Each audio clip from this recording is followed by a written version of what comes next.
All right, we'll go ahead and call this meeting to order. Thank you all for coming. Mr. Shivers, can we have a roll call, please? Commissioner Heckler. Present. Commissioner Leeson. Here. Commissioner Lewis. Commissioner Long.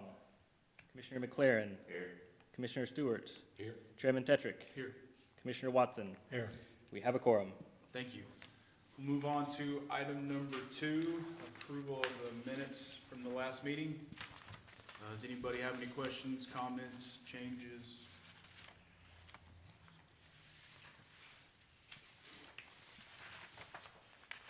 Mr. Chairman, seeing no comments, I would recommend move for approval of the minutes from the March 28 meeting.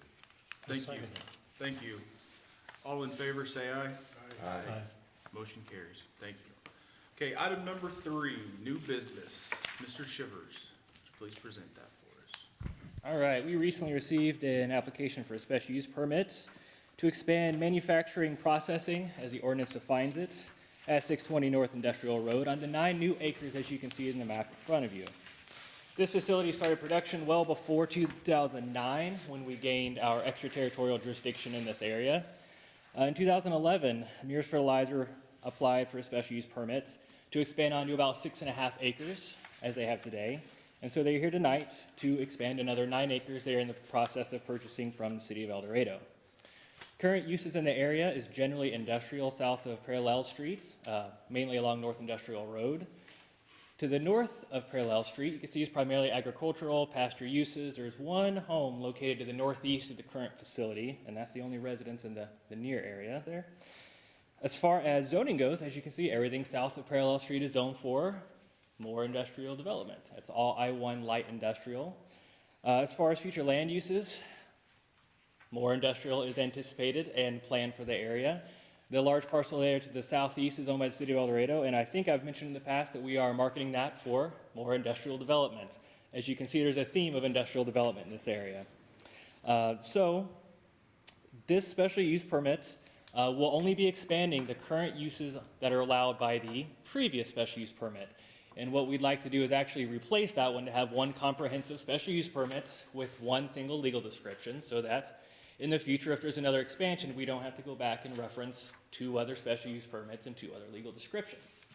And so specifically what they're looking at within the manufacturing processing definition, as you saw in my memo, is fertilizer production and chemical plants. Those are the primary uses that they're doing out there. The special use permit will not be tied to a site plan. This is just for the uses to expand onto the new 9 acres. And part of the reason that we are tying it to the fertilizer production and chemical plant is because there's a lot of other uses under the manufacturing processing that we may want to review before approving, such as feedlots, refineries, garbage incineration, and metal foundries. So you can tell there's a lot of interesting things under that category, which is allowed by right I-2 heavy industrial, but this category is by special use permit in I-1, which it is today.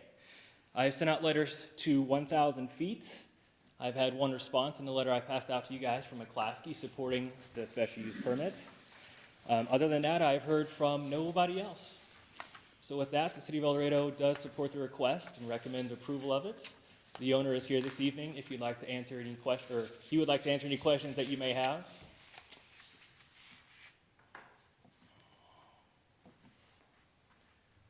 Anybody have any questions? Do you send a letter to yourself? Nope, not in this case. Is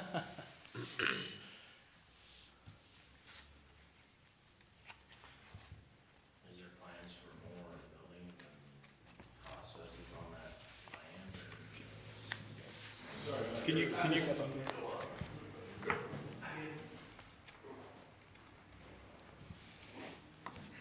just please state your name and your address for the record? Gary Mears, 6047 Northwest Kyle Avenue. Thank you. Kevin Mears. 1006 Woodstone Drive. I don't remember Andover, Kansas. Sorry.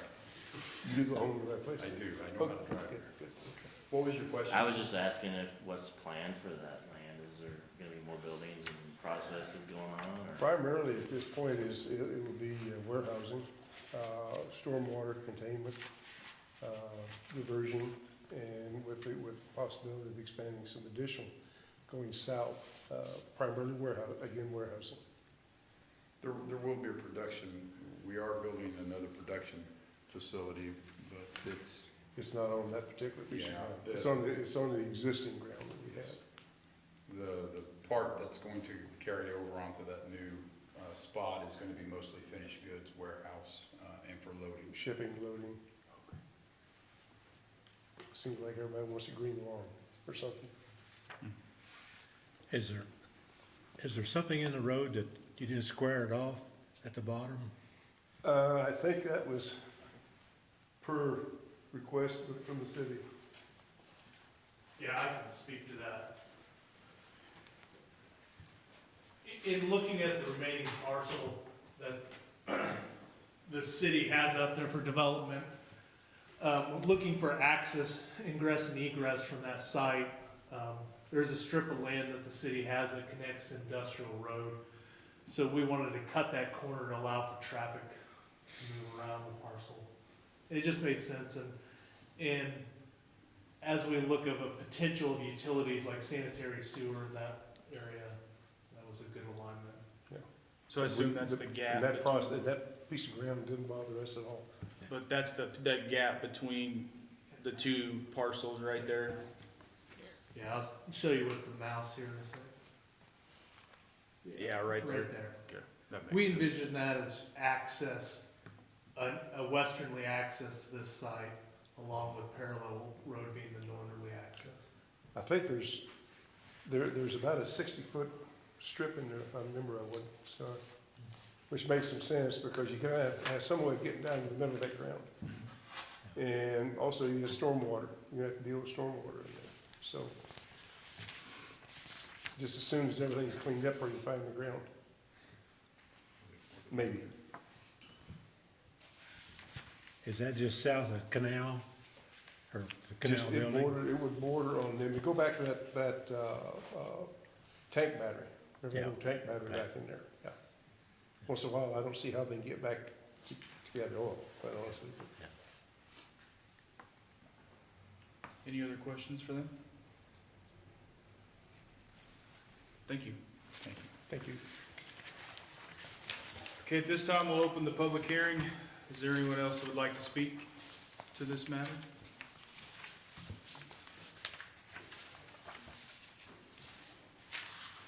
Okay, we'll close the public hearing. Any discussion amongst the commission?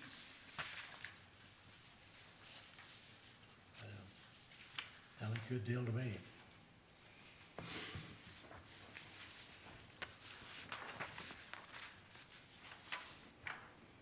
If we have no discussion, do we have a motion for approval? Mr. Chairman, I move to recommend approval of case number 19-02-SUP, replacing special use permit ordinance G-1122, a request by Mears Fertilizer to expand their current approved use of fertilizer production and chemical plant, considered manufacturing processing onto 9 acres described in the attached survey for the reasons set forth in the staff recommendations and heard at this public hearing. Thank you. We have a motion. Do we have a second? Second. Mr. Shivers, can we have a roll call, please? Commissioner Heckler, Yes. Commissioner Leeson, Yes. Commissioner McLaren, Yes. Commissioner Stewart, Yes. Chairman Petrick, Yes. Commissioner Watson. Yes. Motion passes 6-0. Thank you. Okay, we will move on to item number 4, old business.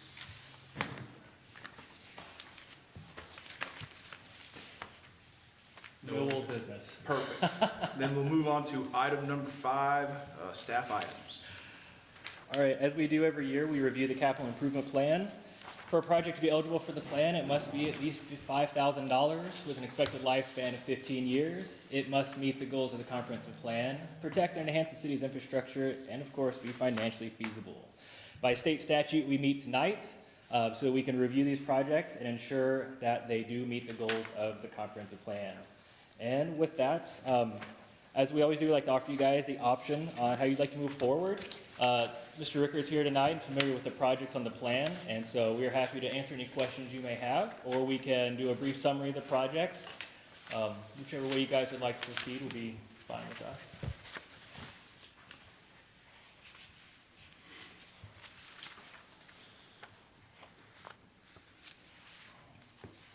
Efficiently, that's how we'd like to proceed. I agree with that.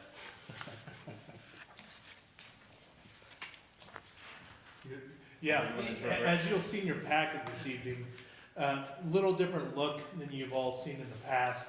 The projects are broken down into general improvement projects, parks projects, street projects, and enterprise fund projects. And what enterprise funds are like your sanitary sewer and your water, so your revenue funds. And they're broken down. You have laid out in your memo that Jay put together, the list of 2020 projects. And then as well, you have a list in the back of your project, kind of forecasting out the 2025 pending projects.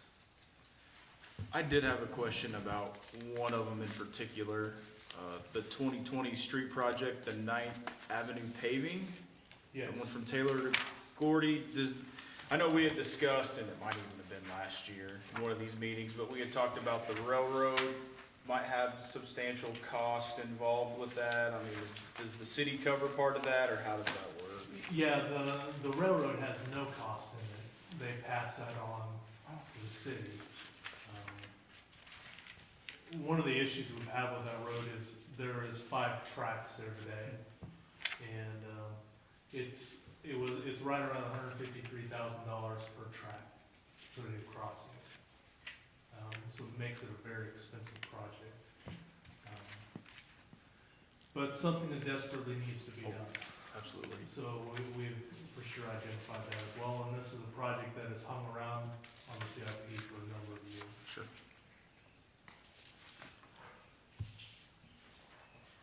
Was the city gonna cover more of the cost than normal? Is that a kind of a through street instead of a residential street? So in that, there would still be an improvement district, so adjacent property owners would share in the cost. However, most of the street is railroad right-of-way that is adjacent to the road, so the city at large would carry that cost. So does the railroad actually own the track there, or is it UTLX? BNSF They owns the track in the right-of-way. But does that track go past UTLX out there? Or? It dead ends north of UTLX, but then if there is a switch that will send it back towards the overpass on Main Street Okay. and back towards the Oh, I see. main line. Back here behind, was it Rail or whatever? Ameritrack. Ameritrack. Yeah. Right.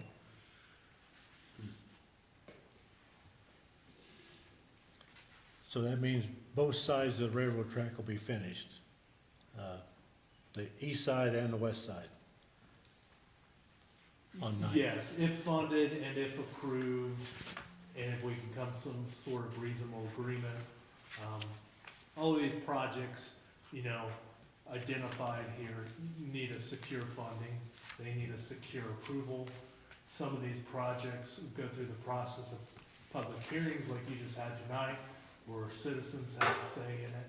So all of these aren't necessarily set in stone right now, it's just a plan. So what we're forecasting to look forward to.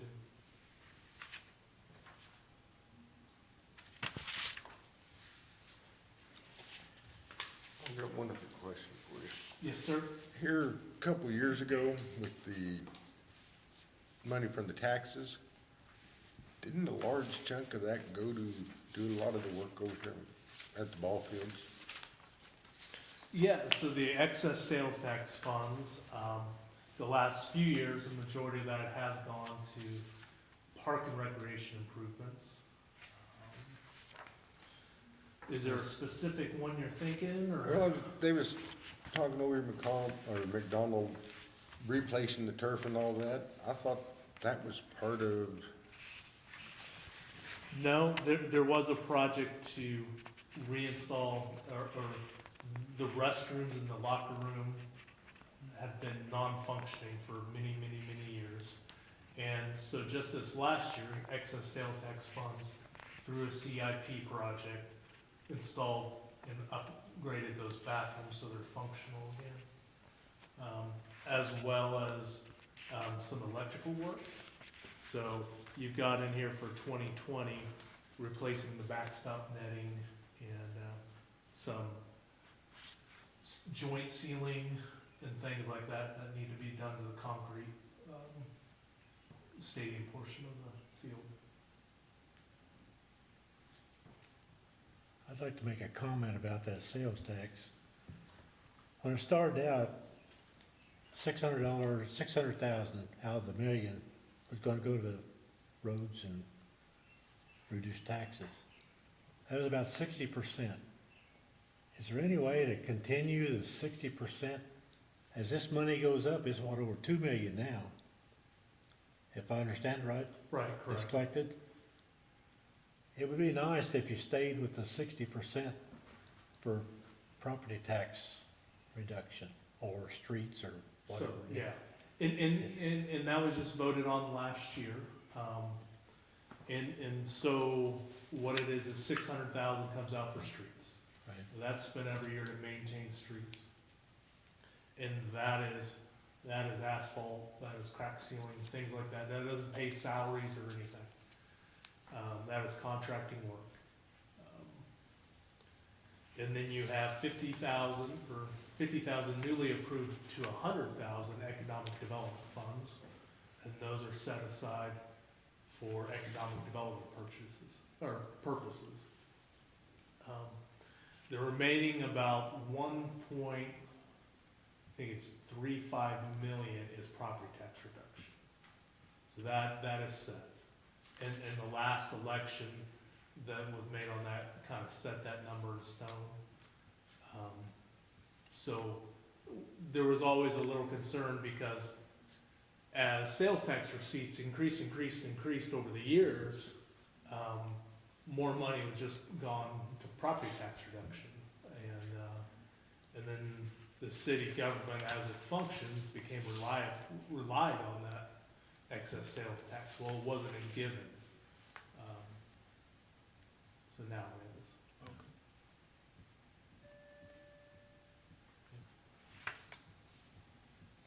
One more question. It's been batted around about Douglas Avenue down there, Douglas Street. Is there any plans to fix that, or is something keeping it from happening, or? Nope. So Douglas is approved. It is being designed today, right as we speak, for improvement, and hopeful to get utility work and storm sewer work started this late summer, fall. Yeah. Somewhere there. Good. If things progress quicker, then maybe we could be starting to build the road as well. The only other street I can think of is North Topeka. Is there any way that the city can fix their half of that road and so get rid of the chuck holes and stuff? I haven't been up there lately, but I'm assuming they're still there. So on North Topeka, that was a project years ago the commission considered, and the residents came to the city commission and spoke and said they didn't want that road improved. So, yeah, there is a number of potholes, but our city policy says we'll maintain it as a gravel road, basically.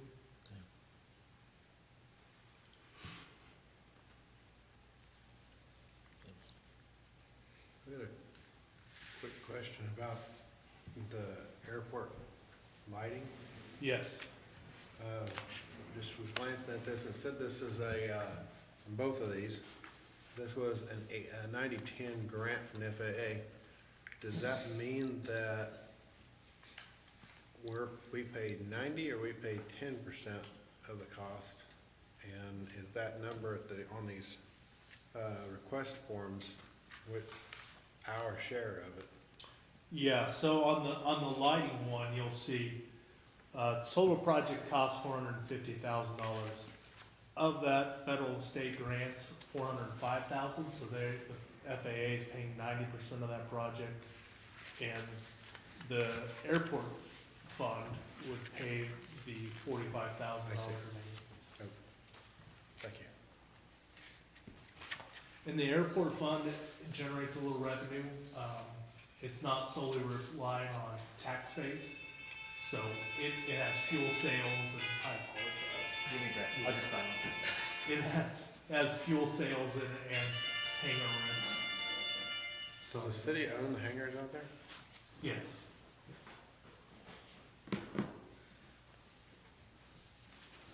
So we would only be voting on the 2020 projects, right? It's for the whole plan. I choose every year in my memo just to discuss the next year's projects, because by the time next year rolls around, we may have a different set by Sure. then, and things shift priorities, so. And then did we vote on the whole plan, Yes. like as one item? Yep, one motion there at the end of my memo, just, Okay. yep. Is there any other questions you guys have as you look through all of this? You know, the only thing that gets my attention is the big bump in 2023, which obviously has a few years ahead of it, but, that Swan Avenue paving, Boyer Road paving road is significant. Yep. Looks like there's also a bike path project in that that's nearly 2 million. If my lines are, Yeah. my eyeballs are carrying that line far enough across. I mean, talk about that bump and what does that mean as far as the budget is concerned? Obviously, you start planning for it now, not, Sure, so we'll forecast and look at what our bond and interest fund. So there is a mill levy that's set aside in all the property taxes for the bond and interest fund. And what that does is repay debt that the city has on infrastructure projects. So we know as we're getting into the year 2023, we have debt coming offline. So within our revenue stream we have coming in, we can take on additional projects. Things like the Twanda Avenue paving, something like that will probably be really driven by the adjacent property owners, the college, the homeowners along there. We've tried that in the past to get some support, and have been unsuccessful. Bike path is really driven by grant funds, and if we were able to get grant funds. And you'll see that 1.9 million, but if awarded, KDOT would fund up to 80% of that 1.9 million. Okay. So a lot of these totals you have here aren't just the City of El Dorado dollars. There are other grants, there are assessments, there is utility fees that are covering the cost of infrastructure improvements. So it's not just solely tax dollars. thank you.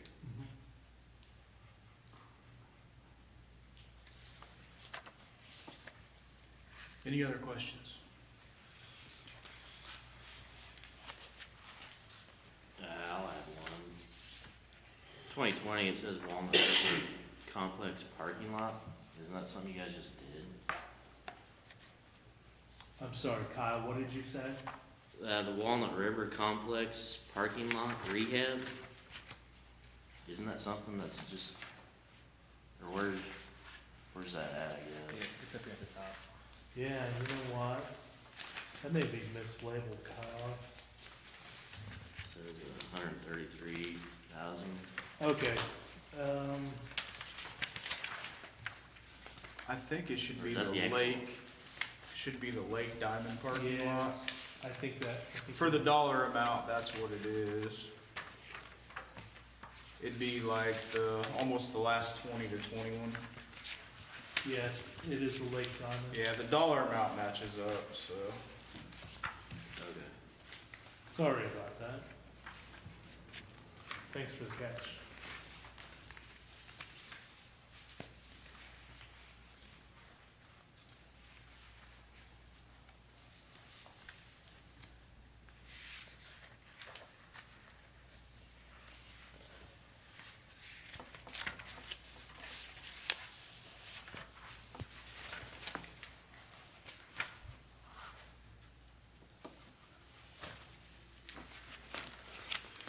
Well, if we have no other questions, do we have a motion for approval of these items?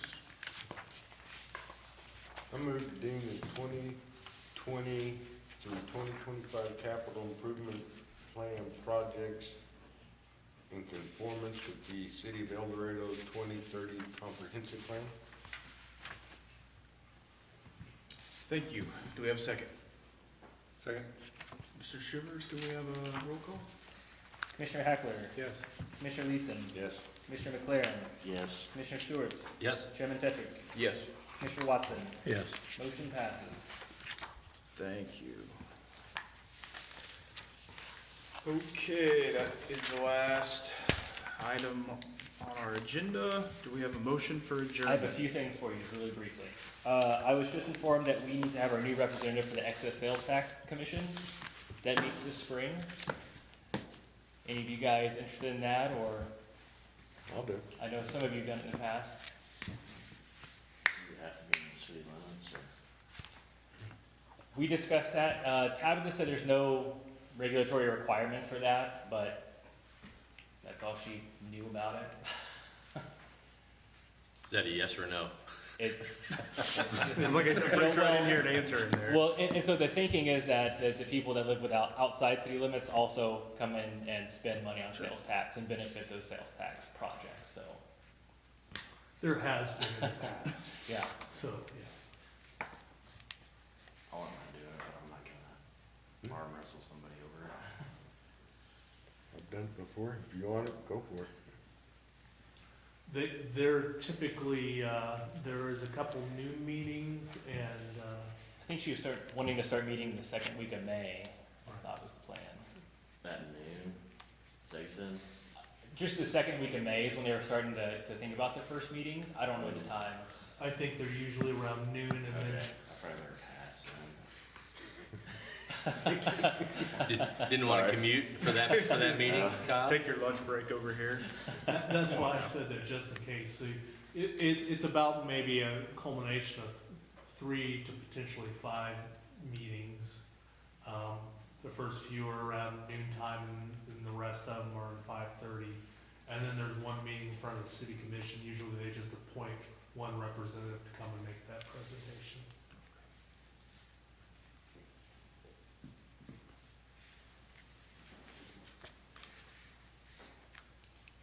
So then you're out, Kyle. Okay. Sorry. That's okay. Okay. You guys all agree on that? An informal nod of the heads or Sure. agree? Okay. If he wants to. All right, Scott. Tabitha said she'd be calling our representative the next day or two to schedule. Okay. All right, next on our list. In May, we have a case, and our normal scheduled meeting date is May 23rd, the fourth Thursday. Right now, we are exploring the possibility of having a special meeting on May 30th. I think we can move that case that's scheduled for the 23rd to the 30th, if that indeed does happen. Where we will, once again, hear the Deer Grove RV special use permit case. Hold your questions for another meeting date. But if you do indeed get my packet, and that is the agenda and the schedule, just make sure to take a moment to drive by and look at the property so we can discuss it in the meeting. To give you a recap of the last meeting, we passed Randy Ewert's detached garage proposal. City Commission passed that at the next meeting. Since we did update the ordinances and the City Commission adopted them, if you guys, I know you're well aware of what changed, but if you have time and you feel like dropping off your binders with me, I can replace your ordinance pages in there so everything's up to date, just at your convenience. And lastly, next month, we will elect or re-elect the chairman position, vice chairman, and if we don't have any applications for the Board of Zoning Appeals open position, we will also be electing a representative for that board at our next meeting. Which And you that's- anticipate will be May 30th? We are still negotiating, I think, the May 30th date. Okay. So we don't know for sure. I don't want to have back-to-back meetings, so we know that it'll be one or the other. I'll block them both off and wait to hear from you. Okay. I'll try, and I'll probably send those packet out even earlier than usual, knowing that it could be an unusual date, so you guys know.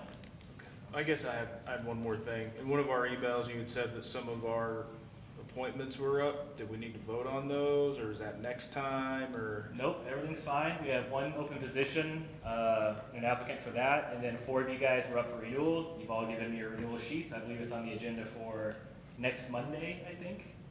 And so I think everything should be good to go. We have everything we need, and you guys don't need to do any more. If I didn't contact you, then you're good to go for at least another year. That's all I have. Awesome. Do we have a motion for adjournment? So moved. A second. Second. All in favor? Aye.